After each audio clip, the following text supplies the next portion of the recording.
আমার চুলগুলো যেন আজ আরো সুন্দর লাগছে। এমন ঘন কালো চুল গ্রামে আর কারো নেই, আর থাকলেই বা কি, আমি ঠিক চিনিয়ে নেব।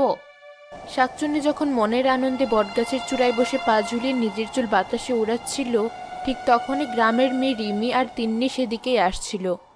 ওদিকে আমি যাব না, শুনিসনি ওই বটগাছের চূড়ায় নাকি এক ভয়ঙ্কর শাকচুন্নি থাকে। শাকচুন্নি? কি সব যাতা বলছিস? যাতা নয়, শুনেছি যে ওই বটগাছের নিচে যায় শাকচুন্নি নাকি তাকে ডাক পড়ে দেয়। আমি যাব না ওদিকে, তাহলে আমার এই ছোট ছোট কেড়ে নেবে ওই শাকচুন্নি। যত সব আজগুবি কথা, আমার মাথায় তো তোর চেয়েও অনেক লম্বা চুল। কই, আমি তো ভয় পাচ্ছি না। এসব হচ্ছে গ্রামের মানুষের মন গড়া কথা। না রিমি, মন গড়া কথা না, সত্যি ওই কাছে শাকচুন্নি আছে। তোর যদি যেতে ইচ্ছে করে তুই যা, আমি যাব না। ধুর, আজও যেতে পারলাম না ওদিকে, কিন্তু একদিন আমি ঠিক যাব ওখানে। আমিও দেখতে চাই কি আছে ওই বটগাছে। রিমিও নিজের বাড়ির দিকে রওনা হয়। তখনই শাকচুন্নির চোখ গিয়ে পড়ে রিমির দিকে। আরে, কে ওই মেয়েটা? এদিকে এসে আবার চলে গেল উল্টো দিকে। অমন ঘন কালো লম্বা চুল মেয়েটার মাথায়। আমি তো ভেবেছিলাম গ্রামে আমার যে ভালো চুল কারো মাথায় নেই। যে করেই হোক, ওই মেয়ের চুল আমার চাই চাই। শাকচুন্নি উড়ে উড়ে রিমির বাড়ির দিকে যেতে লাগলো।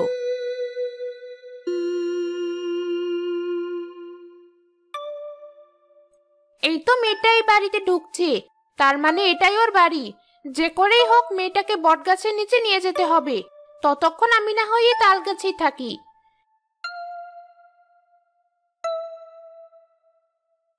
মা, ওই দেখো, তোমার বড় মেয়ে এতক্ষণে বাড়ি ফিরলো। এই বর্ধপুরেও টোটো না করে ওর হচ্ছে না। তুই আবার কি শুরু করলি? নিজের বড় বোনকে কেন তুই এত হিংসা করিস? হিংসে না ছাই, কি এমন আছে তোমার মেয়ের যে হিংসে করব? এক ওই লম্বা চুল ছেড়ে কি আছে তোমার মেয়ের? মা, কি হয়েছে? সুমি কি বলছে তোমাকে? কিছু না, তোদের দুই বোনকে নিয়ে আমার হয়েছে যত জ্বালা। বুঝেছি, সুমি নিশ্চয়ই আবার আমাকে নিয়ে তোমায় কিছু বলেছে।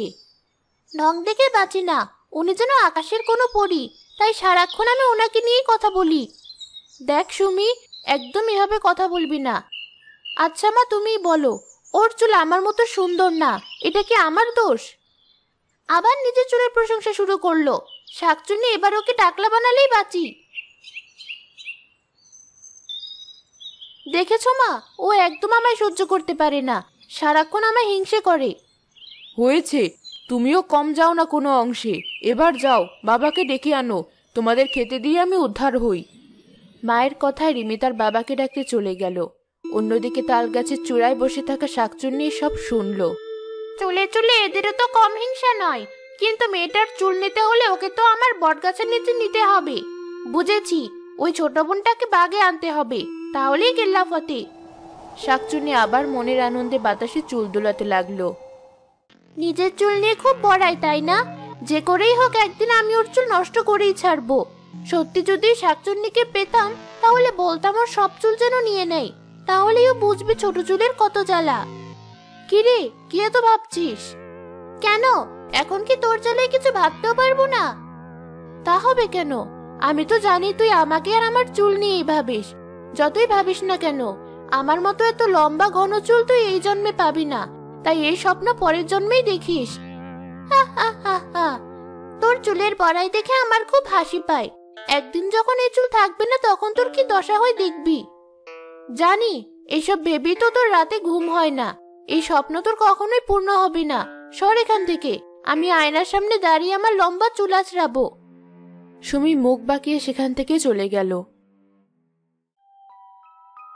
শাকচুন্নিও উড়ে উড়ে বটগাছের চূড়ায় গিয়ে বসলো। না, আর ভালো লাগছে না। ওই মেয়েটার চুল দেখার পর থেকে আমার নিজের চুল আর ভালো লাগছে না।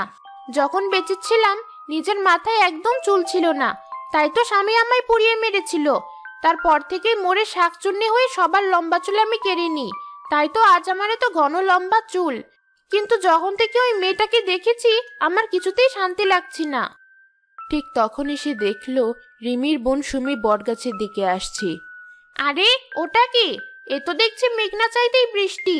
এটা তো ওই মেয়েটার ছোট বোন। হি হি হি হি, যাকে মনে মনে চাইছিলাম সে নিজে এসে ধরা দিল। বেশ, দেখি কি করে। শাকচুন্নি যখন এসব ভাবছিল তখনই সুমি বটগাছের নিচে এসে জোরে জোরে শাকচুন্নিকে ডাকতে লাগলো। শাকচুন্নি, একবার নেমে এসো। শুনেছি যে এই গাছের নিচে আসে তুমি তার চুলই কেটে নাও। এই তো আমি এসেছি, একবার নিচে নেমে এসো। এ তুই, যেখানে দিনে দুপুরে এই বট গাছের নিচে মানুষ আসতে ভয় পায়, সেখানে তুই কি নাই ভর সন্ধ্যায় এসে হাজির হয়েছিস? তোর এত বড় সাহস! শাকচুন্নিকে দেখে সুমি অনেক ভয় পেয়ে গেল, তবুও নিজেকে সামলে নিয়ে বলল, শুনেছি যে তোমার এই বট গাছের নিচে আসে তুমি তার চুলই কেটে নাও, তাই তো এলাম তোমার কাছে। কিন্তু তোর ছোট চুল, ওতে তো আমার পোষাবে না। তবে তুই যদি কোনো লম্বা চুলওয়ালা কাউকে এনে দিতে পারিস, তবে আমি তোকে মাথা ভর্তি চুল দেব। সত্যি বলছো তুমি? হ্যাঁ, শর্ত একটাই, আমার লম্বা চুল চাই।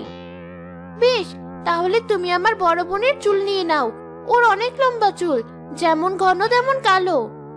সে না হয় নেব, কিন্তু ওকে তো এখানে আনতে হবে, তবেই তুই মাথা ভর্তি চুল পাবি।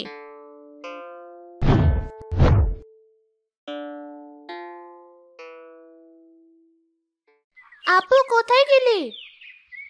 সুমির গলা না? আশ্চর্য, আজ সূর্য কোন দিকে উঠলো, আমায় আপু বলে ডাকছি। তুমি এখানে? আর আমি তোমায় কত জায়গায় খুঁজে বেড়াচ্ছি। তোর মতলব কি বলতো? আজ যে খুব তেল দিয়ে কথা বলছিস। দুপুরেই তো কত খারাপ কথা বললি, আর এখনো তো মিষ্টি কথা বলছিস।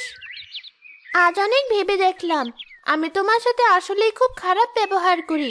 10টা না 5টা না, তুমি আমার একটা মাত্র বড় বোন, আর আমি সে তোমার সাথে খারাপ ব্যবহার করি। যাক, এতদিনে তাহলে বুদ্ধি হয়েছে। তাছাড়া বাবা মাও তো সবসময় বলে আমি কেন সারাক্ষণ তোমার সাথে খারাপ আচরণ করি। এসব করা আমার মোটেও ঠিক না। এই দেখো, তাই তো আজ ফেরার সময় তোমার জন্য দোকান থেকে জিলাপি এনেছি। সুমির কথায় রিমি আরো আশ্চর্য হয়ে বলল, আমার জন্য জিলাপি? তোর কথা কিছুই আমার মাথায় ঢুকছে না। হ্যাঁ, তোমার জন্যই তো। আমি তো জানি তুমি জিলাপি খেতে অনেক ভালোবাসো, তাই তো নিয়ে এলাম।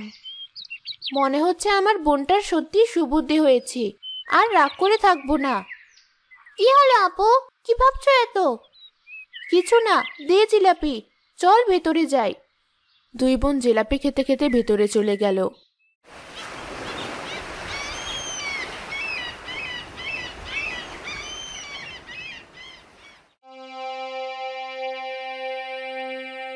আপু, কি হয়েছে?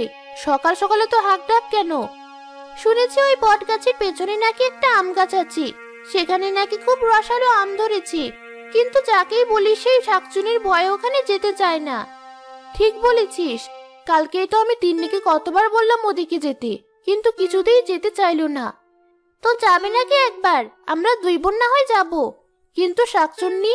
ওসব মিথ্যে কথা, শাকচুন্নি বলে আবার কিছু আছে নাকি? বেশ, চল তাহলে।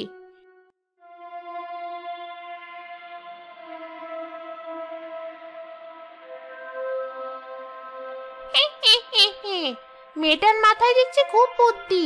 কালই বললাম আর আজই বোনটাকে নিয়ে হাজির হয়ে গেল। শাকচুন্নি, পালা বোন, পালা। কে পালাবে? তোর বোন, ওই তো তোকে এখানে নিয়ে এসেছি। তার মানে তোর মনের হিংসা এখনো দূর হয়নি? কেন আপু, তুমি যখন আমায় তোমার চুল দেখিয়ে ছোট করো তখন আমার কেমন লাগে, তাই তো তোমাকে এখানে নিয়ে এসেছি। এবার যখন শাকচুন্নি তোমার চুলও কেটে নেবে, বুঝবে ছোট চুলের কত জ্বালা। ঠিকই তো, ঠিকই তো, এবার দে, তোর চুল দে আমায়। না, ছেড়ে দাও, ছেড়ে দাও আমায়। মুহূর্তেই রিমি টাক হয়ে গেল, আর শাকচুন্নির চুল আরো লম্বা হয়ে গেল। এবার আমায় দাও মাথা ভর্তি চুল। বোকা মেয়ে, আমি কাউকে চুল দেই না, আমি চুল নেই। শাকচুন্নি সুমিকেও টাক বানিয়ে দিল, এরপর গিয়ে উঠল বটগাছের চূড়ায়। একই সর্বনাশ হলো, আপুর সাথে সাথে আমিও যে টাক হয়ে গেলাম। তাহলে বোঝ, কারো সর্বনাশ করতে গেলে নিজেরও সর্বনাশ হয়। রিমি দৌড়ে বাড়ি ফিরে এসে নিজেকে একটা ঘরে বন্দি করে ফেলল। রিমি, দরজা খুল, চুল গেছে তাই কি হয়েছে? আবার তোর চুল হবে, দরজা খোল মা। সব আমার ভুল, আমার হিংসে আমাকে শেষ করলো। কতবার বলেছি নিজের বোনকে অমন হিংসা করিস না। দেখলি তো কি হলো, বোনের ক্ষতি করতে গিয়ে তুই নিজেরও অনেক বড় ক্ষতি করে ফেললি। হ্যাঁ মা, আজ আমি নিজের ভুল বুঝতে পেরেছি। আপু দরজা খোলো, আজ আমার কারণে তোমার এই অবস্থা। আমি আবার তোমার চুল ফিরিয়ে দেব, একবার বাইরে এসো। না সুমি, একবার তোকে বিশ্বাস করে ভুল করেছি, আর তোকে বিশ্বাস করতে চাই না। তবে ভুল আমারও ছিল, বড় চুলের অহংকার করে আমিও তোকে কম ছোট করিনি। পারলে আমায় ক্ষমা করে দিস। না আপু, একবার তুমি বেরিয়ে এসো, আমি এক্ষুনি যাব সাধু বাবার কাছে। তিনি নিশ্চয়ই এই সমস্যার একটা সমাধান করতে পারবেন। অবশেষে সুমির কথা শুনে রিমি বেরিয়ে এলো। এরপর দুই বোন গেল সাধু বাবার কাছে।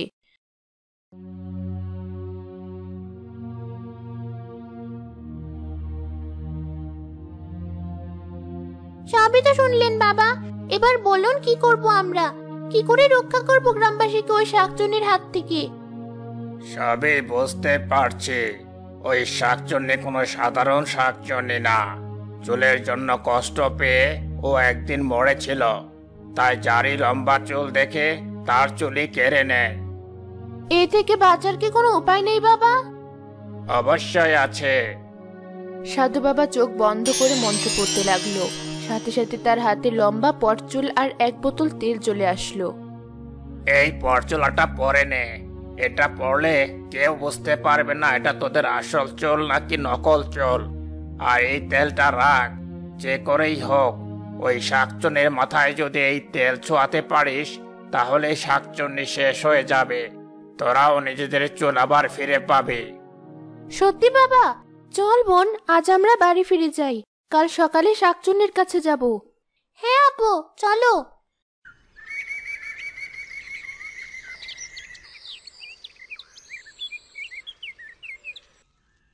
পরদিন সকালে দুই বোন পরচুল পরে তেল হাতে নিয়ে পৌঁছে গেল বটগাছের কাছে।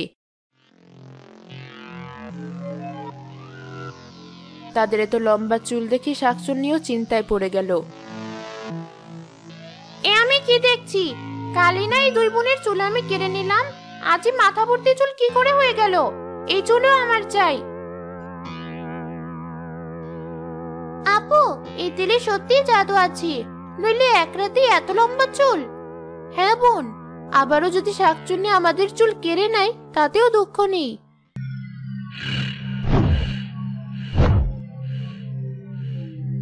তোদের এত লম্বা চুল কি করে হলো?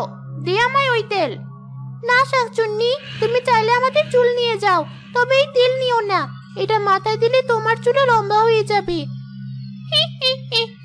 তাহলে তো ওই তেল আমার চাই চাই, দে বলছি।